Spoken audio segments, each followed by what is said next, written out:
Assalamualaikum warahmatullahi wabarakatuh.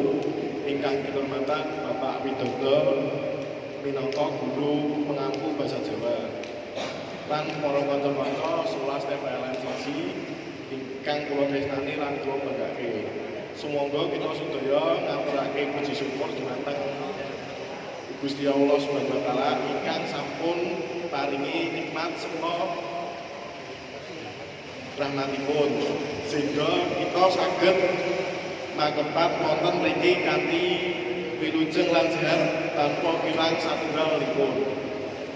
Ing jaman samenika taksih kathah tiyang ingkang gadah sifat individualis saka kirang kersa sesrawungan kaliyan tiyang sanes sedayan mekaten. Minangka makhluk sosial kita boten saged gesang piyambakan amargi mesti betake pitulungan lan kebersamaan kalian sesami. Mila saking punika kita kedah biasake diri kangge sesrawungan wonten ing lingkungan griya ugi wonten ing sekolah. Salah satunggalipun wujud sesrawungan inggih punika yaiku gotong royong.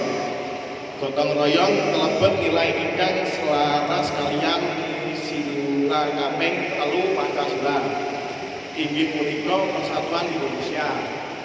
Kanthi nindakake gotong royong, kita saged nuwuhake rasa rukun, persatuan lan kesatuan wonten ing gesang bebrayan.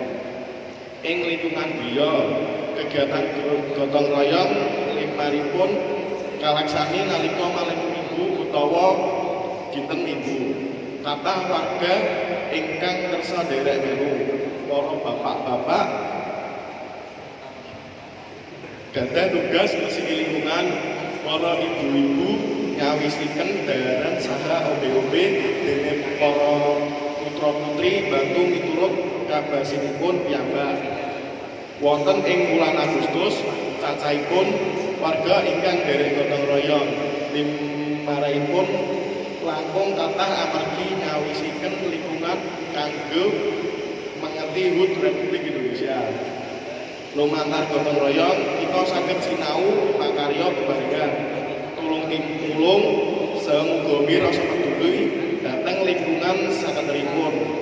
Mila saking punika sumangga kita sedaya jagani lan tantunaken budaya gotong royong wonten ing gesang saben dinten. Mekanten pidato ingkang saged kula aturaken menawi wonten kekurangan utawa lemah tembung kula nyuwun pangapunten. Wassalamualaikum warahmatullahi wabarakatuh.